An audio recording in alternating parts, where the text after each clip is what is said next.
Hola, ¿qué tal a todos, queridos amigos? Y bienvenidos al episodio número 58 de Elecciones Bíblicas Podcast. Es para nosotros un gusto darle la bienvenida a este nuevo programa.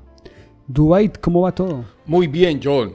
Encantado de estar aquí, como siempre, gracias a Dios por la oportunidad de estudiar el texto bíblico. Así es, estamos muy contentos de reunirnos de nuevo y seguir con nuestro estudio del Evangelio según San Juan. En esta ocasión estaremos hablando del capítulo número 5, un capítulo con historia, con debate, con conversaciones, con preguntas, con respuestas, y seguramente será un capítulo que nos va a dejar varias lecciones para nuestra vida, que nos va a permitir tomar elecciones para poder acercarnos más a Jesús. Yo creo que estamos ya listos, Dwight, para escuchar la lectura bíblica, pero antes, cuéntenos qué vamos a aprender el día de hoy. Pues hoy vamos a ver 3 historias de fracasos. En el primero de los casos, una curación que no surte los efectos del todo deseados. En el segundo de los casos, un testimonio acerca de Jesús que tampoco es del todo recibido. Y en el tercero de los casos, una investigación sobre un tema supremamente interesante que tampoco conduce a efectos prácticos. Entonces, quisiéramos tomar el mensaje que nos dejan esas 3 historias de fracasos para no transitar por allí, sino para que podamos ver cómo llegar efectivamente a Cristo a través de estas 3 historias. De acuerdo, Dwight. Palabras importantes que hoy estarán aquí en nuestra conversación: la palabra misericordia, la palabra creer, que ha sido ya recurrente en Juan, la palabra seguir a Jesús, la palabra vida, tener vida en su nombre. Y bueno, con esas palabras en mente vamos a comenzar la lectura bíblica. Vamos a ir por partes entonces, porque el capítulo 5 tiene 40 y... A ver, ¿cuántos versículos tiene? Ahora lo he olvidado. 47 versículos. Entonces vamos a ir en 3 momentos.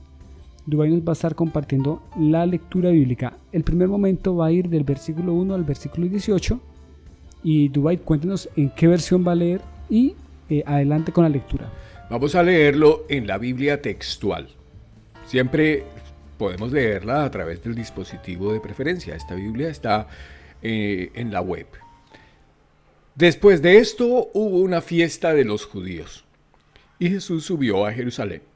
Y en Jerusalén, junto a la puerta de las ovejas, hay un estanque llamado en hebreo Betzata, que tiene 5 pórticos.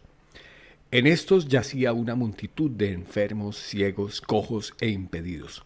Y estaba cierto hombre allí que llevaba 38 años en su enfermedad. Cuando Jesús lo vio tendido y conociendo que llevaba ya mucho tiempo así, le dice: ¿quieres ser sano? Señor, le respondió el enfermo, no tengo un hombre que me meta en el estanque cuando es agitada el agua. Mientras yo voy, otro baja antes de mí. Jesús le dice: levántate, alza tu catre y anda.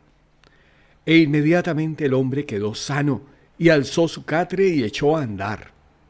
Y era sábado aquel día. Entonces los judíos decían al que había sido sanado: es sábado, no te es lícito cargar el catre.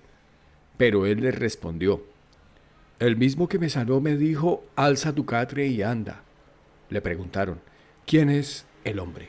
El que te dijo: alza y anda. Pero el que había sido sanado no sabía quién era, porque Jesús se había retirado por el gentío que había en el lugar. Después de esto lo halló Jesús en el templo y le dijo: mira, has sido sanado, no peques más para que no sea que te suceda algo peor. El hombre fue y dijo a los judíos que Jesús era el que lo había sanado. Y por esto los judíos perseguían a Jesús, pues hacía estas cosas en sábado. Pero él les decía: mi padre hasta ahora trabaja y yo trabajo. Y por esto más los judíos procuraban matarlo, porque no solo quebrantaba el sábado, sino también decía que Dios era su propio Padre. haciéndose igual a Dios. Dubái, muchísimas gracias por compartirnos la lectura bíblica. Así es, esa primera parte es la narración de un milagro de Jesús. Hablemos un poco del contexto. En el capítulo anterior habíamos dejado a Jesús en Galilea. Jesús había estado allí sanando al hijo de un noble. Y nos cuenta el evangelista que que después de estas cosas había una fiesta en Jerusalén. Y Jesús subió allí a la capital como tal.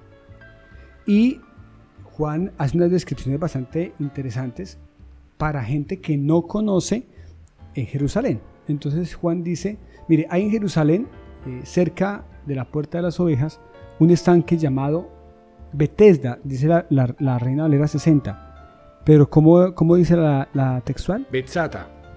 Betzata, muy bien. Y tiene 5 pórticos. Entonces estamos hablando como de unas piscinas. Algunos también dicen que son como piscinas allí en donde se reunía la gente, los enfermos, versículo 3, que una multitud de enfermos, ciegos, cojos y paralíticos que esperaban el movimiento del agua.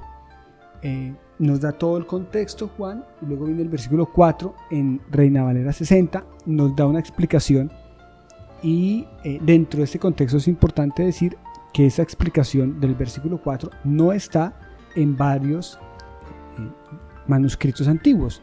Entonces, Dubái, no sé si nos pueda comentar un poco acerca de este análisis textual y por qué usted leyó en la versión que leyó hoy. Bueno, estamos leyendo este texto que, como usted dice, no contempla ese movimiento del agua. Sencillamente estaba la gente esperando una oportunidad para ser sana. En este lugar en el cual había ese título, ese rótulo que llama mucho la atención, Betzata, ese casa de misericordia, ¿no? Y entonces tener eso allí, misericordia, pero la gente poca oportunidad tenía para ser sana. Entonces en este texto tenemos no entramos mucho en ese detalle de qué estaba ocurriendo allí, sino de la multitud que había alrededor buscando, esperando si podía ser sana de algún modo. Dentro de esa multitud había gente que estaba ciega, estaban enfermos, ciegos, cojos y paralíticos.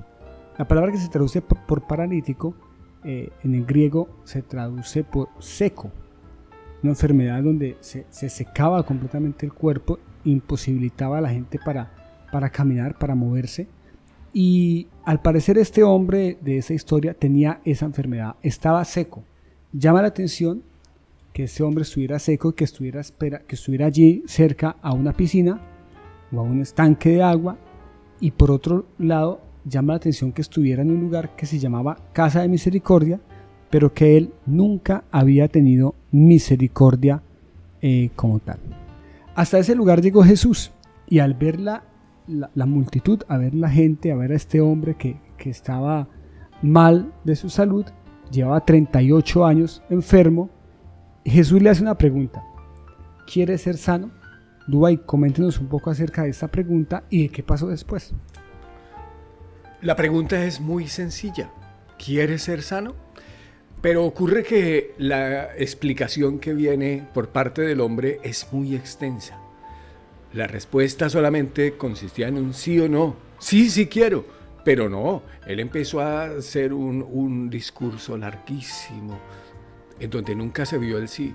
Dice: cuando yo voy, ya he perdido la oportunidad, no tengo nadie que me colabore.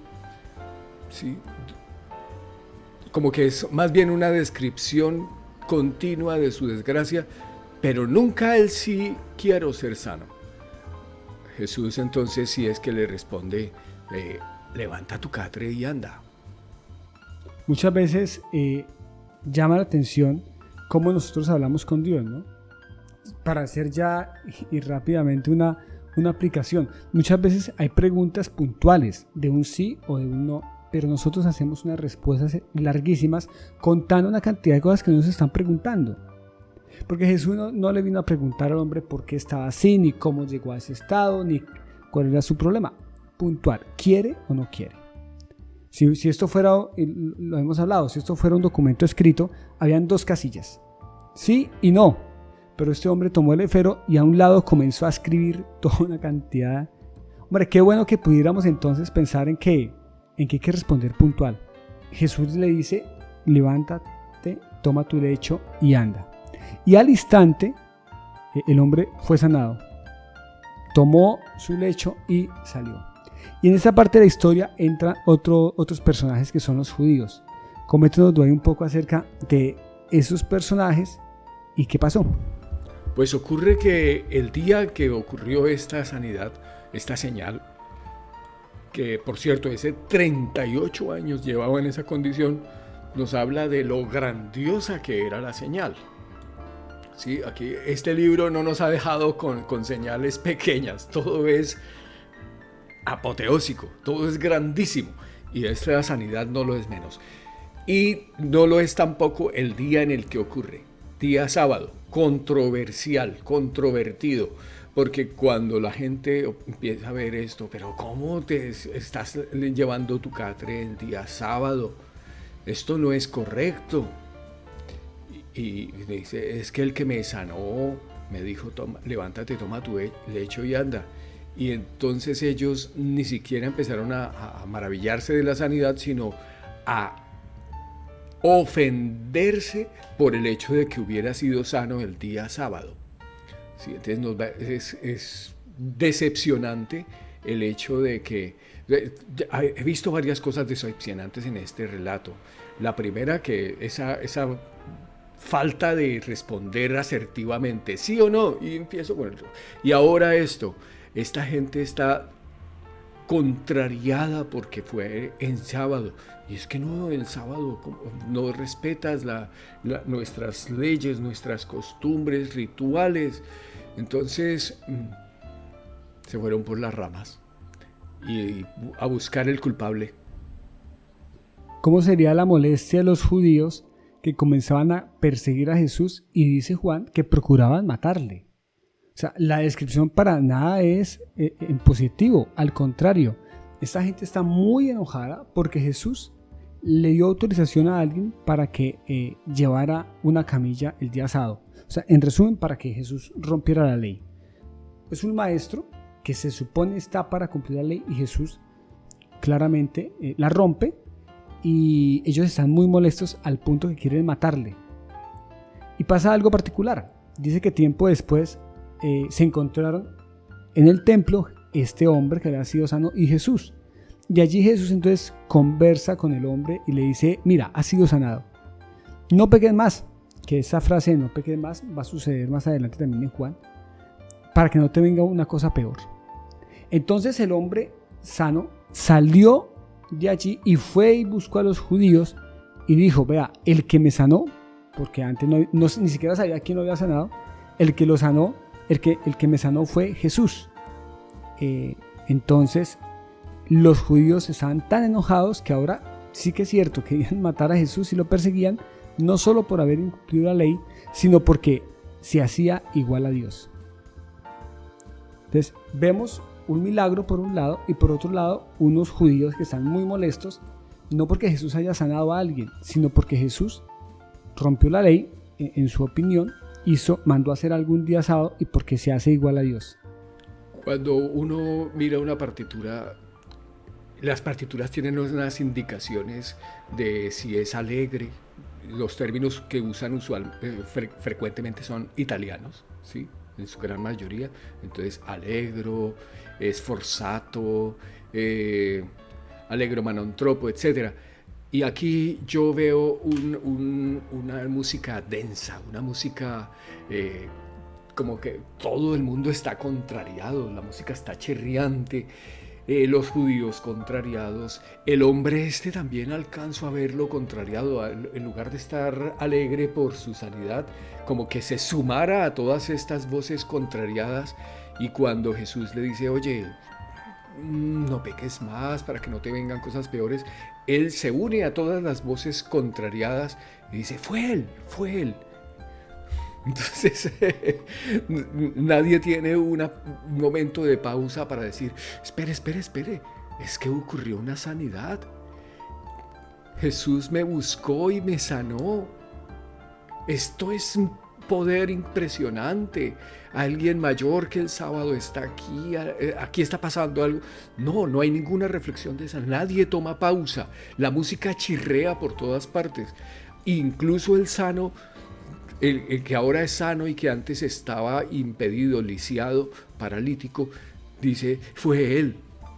Que ese sano es bastante particular, porque desde antes, pues hombre, lleva 38 años enfermo, seco, siempre otro le ganaba, o sea, estaba muy mal, nadie le quería ayudar, 38 años y su condición no había mejorado en ningún momento. Llega Jesús y le pregunta algo de sí o no, y comienza a hablar una cantidad de cosas. Luego Jesús lo sana, se levanta, toma la camilla y Jesús se le va. Ni siquiera hay una reflexión de gracias o hay una referencia a que estuvo con Jesús. No, Jesús se le despide al punto que él ni siquiera sabe quién fue el que lo sanó. Porque vienen y le preguntan, ¿no? Bueno, ¿y usted quién le mandó a levantar el lecho?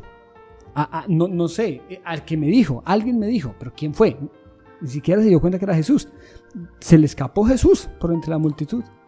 Y luego va allí y se encuentra en el templo. Entonces vuelve y dice, mire, fue él el que me sanó. O sea, chirriante, creo que le entiendo a usted en todo. Y la historia de los judíos, pues también chirrea porque ellos están muy molestos porque Jesús hizo algo un día sábado. No importa la magnitud del milagro, no importa 38 años de vida que han cambiado, lo que importa es que hay una ley que dice usted el día sábado no haga nada, pero bueno, es una ley mal interpretada y aquí se está rompiendo, ¿no? Entonces, por todo lado eso está chirriando. Sí. Va a haber una investigación que también va a chirriar, porque va a haber una búsqueda de, bueno, ¿qué fue lo que pasó aquí? ¿Cómo fueron los hechos? Que tampoco lleva a nada. Usted descubrió algo, Dubái, en relación con que a esta historia le falta una frase que sí ha aparecido en las demás historias y es algo relacionado con que creyeron en él. Creyeron en él. No está esta frase rematando ninguno de los 3 episodios, las 3 secciones que vamos a considerar hoy. En ninguna parte está, lamentablemente.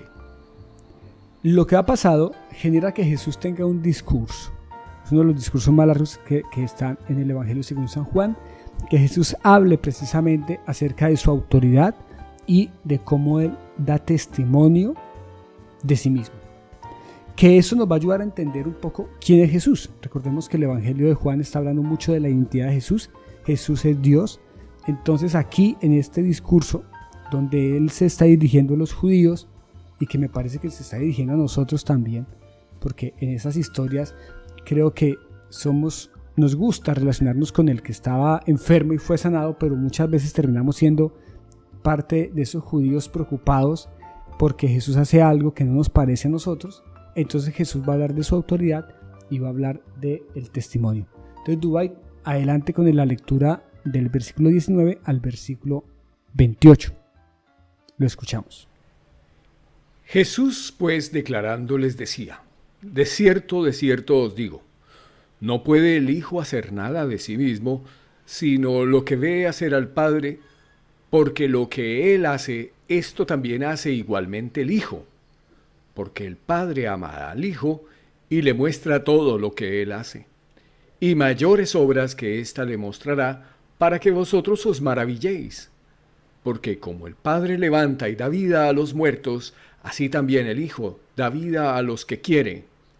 Porque el Padre a nadie juzga, sino que todo el juicio lo encomendó al Hijo, para que todos honren al Hijo como honran al Padre. El que no honra al Hijo, no honra al Padre que lo envió. De cierto os digo, el que oye mi palabra y cree al que me envió, tiene vida eterna y no va a juicio, sino que ha pasado de la muerte a la vida. De cierto os digo, que llega la hora, y ahora es, cuando los muertos oirán la voz del Hijo de Dios, y los que la oigan vivirán. Los que oigan vivirán.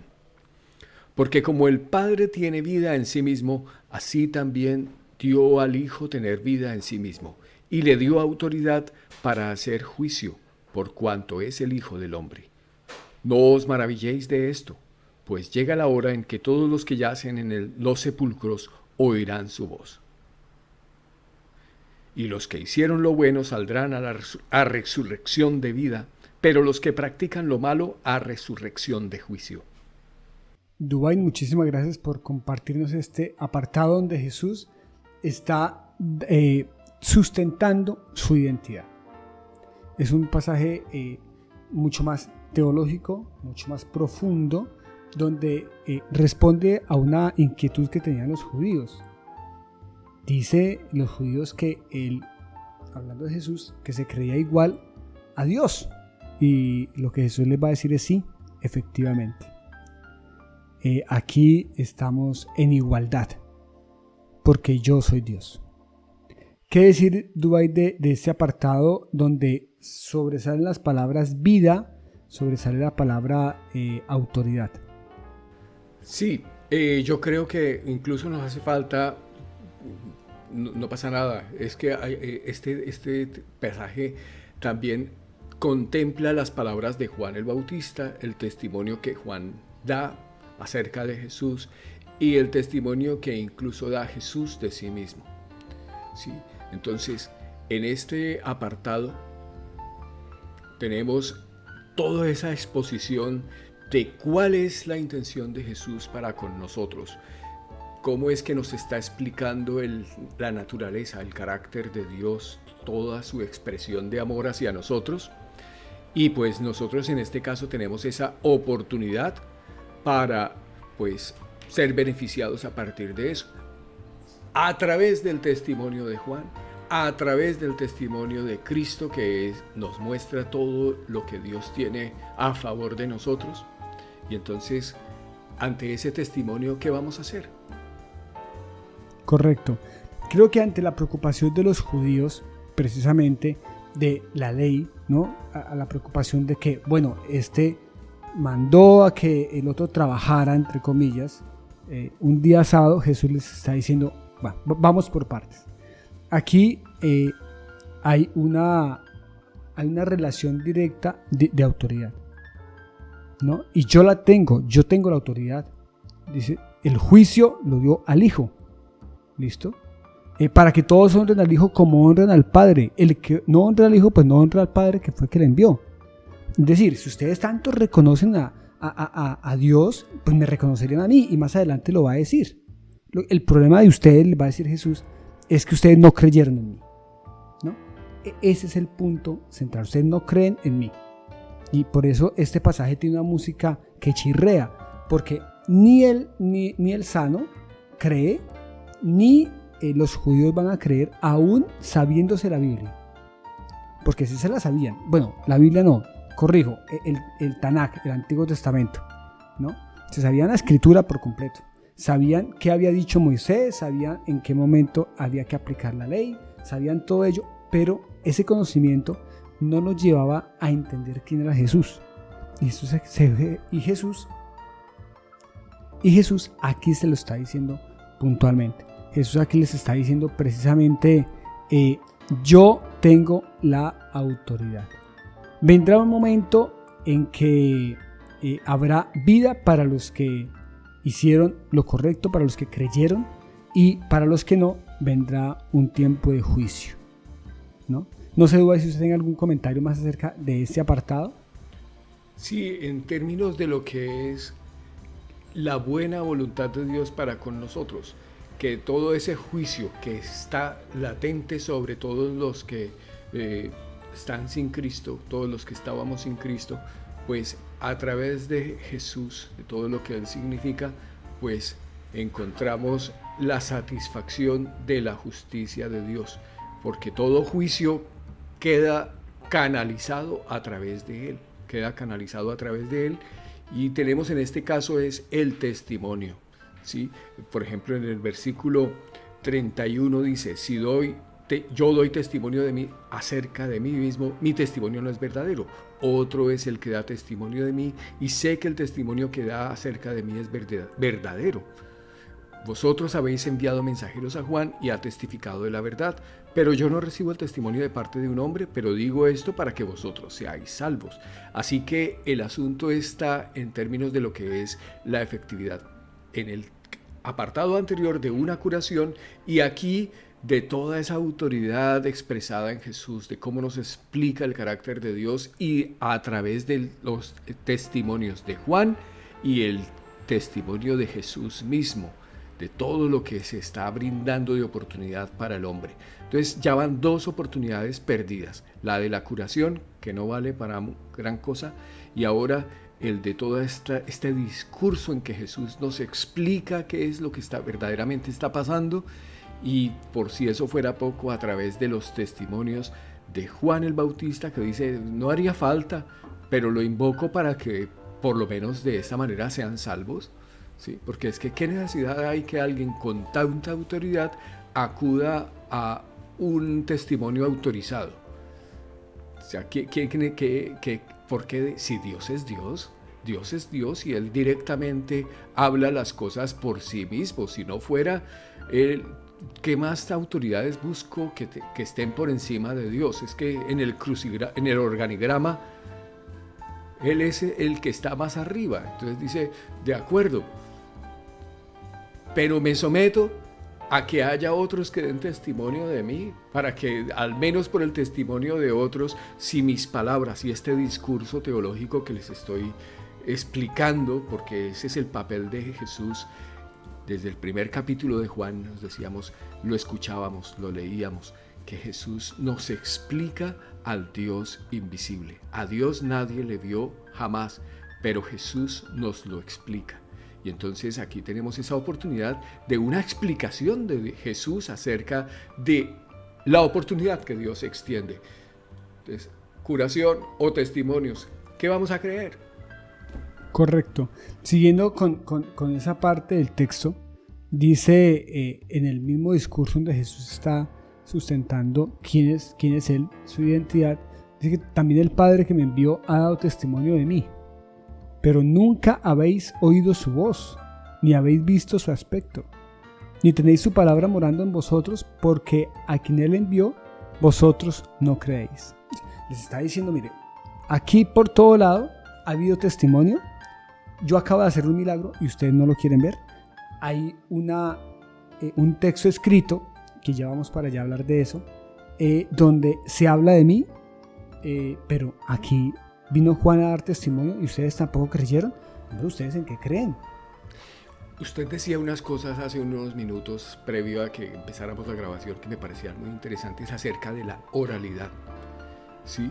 Porque esa oralidad acerca del hombre que fue curado y ahora los testimonios que Jesús expresa de su propia y viva voz, que deben valer para que estas palabras que a veces más allá de lo escrito, lo pronunciado tiene otro efecto, ¿sí? Tiene otro efecto en nuestros sentidos. Entonces esa oralidad que usted decía me parece valiosísima. No sé si nos quiera aportar algo un poquito más en ese sentido. Que me ha llamado la atención, Dwight, que a lo largo de todo Juan se ha hablado mucho del concepto de la palabra, y de la palabra en términos de oralidad. Y es que desde el principio, en el principio era el verbo, que la palabra logos, o sea, relacionaba la palabra, y cómo Jesús encarna totalmente la palabra, ¿no? Ese verbo. Y en todo Juan, en todo lo que hemos leído, siempre ha estado el elemento de creer en sus palabras. Por ejemplo, Jesús resucita y dice el narrador, dice Juan, que y sus discípulos creyeron en sus palabras, no, dice creyeron en las escrituras y en sus palabras. Hay una correlación. Es que él no lo había dicho, entonces lo ponemos por igual. Es que me gusta mucho porque esa vocecita que se me acerca en un letrero que poco dice lo que dice el letrero, Casa de Misericordia, pero hay muy poquita, pero Jesús sí que llega al lugar para ofrecer su misericordia, y esa palabra, esa oralidad pronunciándose, dice, ¿quieres ser sano? Levanta tu mano, levanta tu catre y anda. Y ahora más oralidad con los testimonios. Juan hablando, Jesús hablando, pronunciando sus palabras. Entonces Jesús, como que lo que les está diciendo es, mire, aquí estamos todos reunidos, ustedes me están escuchando a mí, pero no quieren creerme. Yo ya les he demostrado que mi palabra tiene poder. Lo hice en Galilea cuando mandé a llenar las tinajas de agua, es mi palabra, lo hicieron y pasó un milagro. Lo hice allá en Galilea de nuevo con el siervo del rey, que le dije, vaya para su casa que su hijo está vivo. Y él fue y su hijo estaba vivo, la oralidad. Aquí le dijo, por la oralidad, le dijo un hombre, levántate, toma tu lecho y anda, la oralidad está presente y ustedes no quieren creer, están diciendo Jesús. Ahora, hablemos de la escritura, versículo 39, porque frente a la oralidad tenemos la escritura. Entonces, ustedes no creen a lo que yo digo, vamos a ver si ustedes creen a lo que está escrito. Y le dice el versículo 39, se lo dice a los judíos, ustedes leen las escrituras, a ustedes les parece que en ellas está la vida eterna. ¿Saben algo? Ellas dan testimonio de mí. Y el versículo que sigue, que hay que leerlo pegado, porque es la misma idea. Pero ustedes no quieren venir a mí para que tengan vida eterna. Es una verdad durísima, porque lo que Jesús les está diciendo, ustedes saben mucho de la escritura, pero saben muy poco acerca de mí.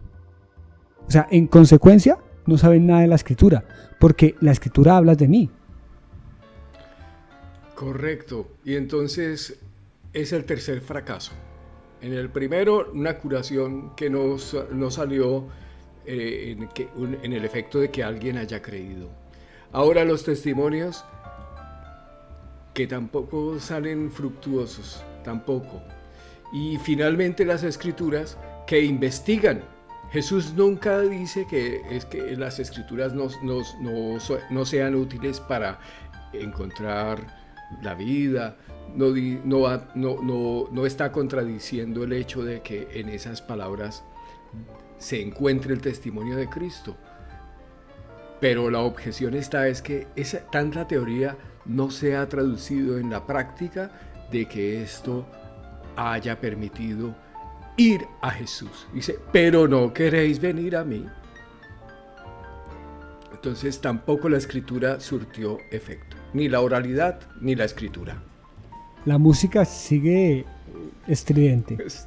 El concierto musical no sigue siendo agradable para nada, porque las circunstancias cada vez son más complicadas. El discurso de Jesús termina hablando hasta de Moisés. O sea, Jesús va hasta Moisés para darles a entender lo que está diciendo. Dice, mire, ustedes creen en Moisés, pero si creyeran en Moisés, creerían en mí, porque Moisés escribió acerca de mí. Pero ustedes no creen en sus escritos. ¿Cómo pues van a creer ustedes a mis palabras? Sí. Yo no sé cuál haya sido la música más desastrosa que usted haya escuchado. Yo podría mencionar algunas. Por ejemplo, una vez en un auditorio me sorprendió escuchar una obra con Hiroshima y Nagasaki. Una obra conmemorativa, una obra musical conmemorativa del desastre ocurrido en Hiroshima y Nagasaki. Se la he puesto recientemente a mis hijos, no la toleran porque es una obra conmemorativa de Hiroshima y Nagasaki. Entonces es terrorífica. Y cuando alguien ve una película de terror, esa es la música, que le preste atención no solo a las escenas, que eventualmente yo no soy para nada de películas de terror, pero vaya que la música es aterrorizadora, ¿sí? Entonces, esta música que estamos escuchando hoy, como usted lo anota, no, por todo lado chirrea. Ni la oralidad, ni la sanidad, porque la sanidad, estaban tan acostumbrados a las sanidades, que lo importante no fue la sanidad, sino el día que ocurrió. ¿Cómo va a ser sábado? ¡Hombre! ¿Por qué no se esperó un momentico? Sí. ¿Por qué no se esperó para mañana? Sí. ¿Qué afán tenía de sanarlo hoy? Absurdo. Correcto. Esto está en una música peor que la de esa obra conmemorativa de Hiroshima y Nagasaki que le cuento. Pero Dubái, esa misma música muchas veces está en nuestra vida, que es lo que el texto creo que nos está queriendo decir. porque muchas veces terminamos sabiendo tanto de la Biblia y tan poco de Cristo, que es lamentable. A veces a uno le encanta ser el protagonista de la historia del positivo, ¿no? Nos encanta pensar que efectivamente somos los que estábamos allí secos, 38 años, escuchamos a Jesús y Jesús nos sana. Y hay que decirlo, el único que tuvo misericordia aquí fue Jesús, y lo demostró con sus palabras. No, el único, porque los judíos y con sus hechos. Porque Jesús, los judíos, cero misericordia con cualquiera. Allí este hombre estaba en un lugar que se llamaba Casa de Misericordia y nunca encontró misericordia. Pero Jesús viene y con 2 frases le transforma su vida.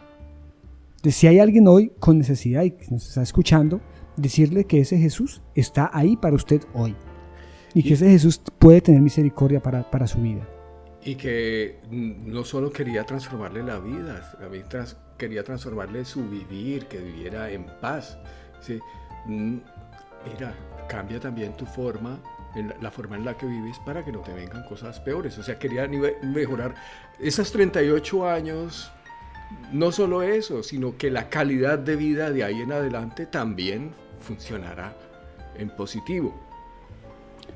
Y la otra parte es la de los judíos, que creo que ahí estamos nosotros. Aunque muchas veces nos queremos identificar solamente con el hombre, pero aquí estamos también nosotros, que sabemos tanto de la Escritura y que hemos leído tanto de la Escritura y que nos hemos olvidado de actuar con misericordia. Y de recibir los testimonios, de escuchar los testimonios, correcto, lo que nos dicen acerca de Cristo. ¿Sí? Que nos hemos olvidado de creer en sus palabras y de permitir que sus palabras, tanto orales como escritas, nos lleven precisamente hacia Él y que nos lleven a tener vida en Él. Y el testimonio que Dios dice de sí mismo. A veces nos paramos frente a una obra artística y no concebimos, no nos imaginamos que esa obra artística no tenga firma. Es que alguien lo hizo.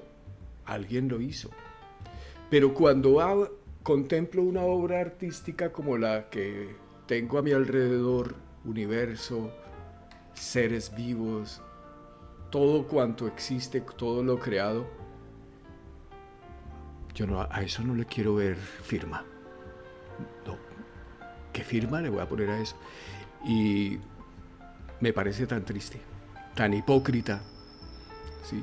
Porque si yo me alejara lo suficiente de la obra artística, cualquiera que sea, aquí tengo frente a mis ojos un cuadro, si me alejara lo suficiente en el universo, a 1 año luz, si veo aquí, solamente veo una mancha de elementos, si es que acaso la veo. Y entonces esa mancha de elementos, de combinación de elementos químicos, yo diría, eso se creó solo. Eso no tiene firma. No hay testimonio de Dios por ningún lado. Ignoramos los testimonios que Dios ha puesto a nuestro alrededor y les imposibilitamos. Decimos, aquí no hay firmas de Dios por ninguna parte. Bueno, creo que la música de hoy, de este episodio, es un poco chirriante, pero es un llamado, correcto, pero es un llamado precisamente a no seguir en esa misma línea de los judíos, sino al contrario, detenernos un poco y pensar en qué palabras hemos escuchado acerca de Jesús y pensar si sus palabras nos han permitido que vayamos nosotros a Él y que tengamos vida en Él. Vida en su nombre, hemos hablado mucho acerca de esa frase aquí en Juan y vuelve y se repite. En los otros episodios hemos encontrado frases del tipo y creyeron en Él, ¿verdad? Aquí la frase que se repite es, ustedes no creen en mí. Y que no nos pase a nosotros como los judíos, que se conocían la Escritura, pero que ese conocimiento en ningún momento los llevó a acercarse a Jesús y a creer en Él. Creo que esa sería la elección posible en esta ocasión. Que Dios nos ayude precisamente para, en el texto bíblico, encontrarlo a Él, ¿no? Dice el escritor a Hebreos que Dios, habiendo hablado en el pasado de muchas maneras, hoy nos ha hablado por su Hijo. Y conocemos a Dios en Jesús. Total, porque Él es la imagen del Dios invisible. Y Él aquí lo ha dicho. Y qué bueno que más allá de pensar en que vamos a escudriñar las Escrituras porque a vosotros os parece, no, es que el problema es que no lo estamos haciendo. No vamos a Él ni tenemos vida en Él. Así que la pregunta es, usted que conoce la Escritura, ¿ese conocimiento le permite ir a Jesús, conocer su misericordia, conocer su amor, conocer su poder? La respuesta es de sí o de no, igual que la pregunta que Jesús hizo. Muchas veces nosotros, en vez de decir sí o no, escribimos una cantidad y justificamos nuestra incredulidad. Sí. Nuestra respuesta de incredulidad aparte. Dwight, ha sido un episodio interesante para conversar sobre este pasaje que nos deja muchos retos precisamente acerca del creer en Jesús, no del creer en sus palabras, del entender cómo es Él. Y no sé si usted tenga algo más para decir. No, totalmente de acuerdo. Creer en las señales que nos regala, esa voz que nos dice, ¿quieres ser sano? O no hagas esto para que te vaya bien. O los testimonios que otros exponen, o lo escrito. Tantas fuentes tenemos, pero ojalá me permitan llegar a Cristo. Llegar a Cristo, ese es el punto central, creer en Él.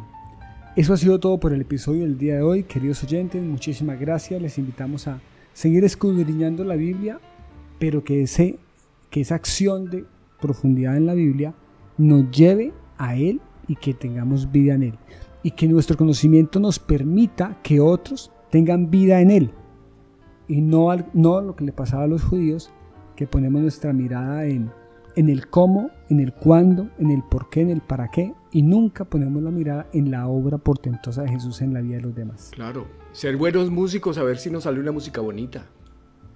Que Dios nos ayude para que podamos transformar la música y que sea una música para su gloria, una música que refleje que creemos en Él por completo. Esto ha sido todo por este episodio. Muchas gracias por su compañía y los invitamos a que nos acompañen próximo viernes en las horas de la mañana en un nuevo episodio de Elecciones Bíblicas Podcast. Sin más, un saludo desde Mollina, Andalucía, España, y también desde Málaga, Andalucía, España. Bendiciones a todos.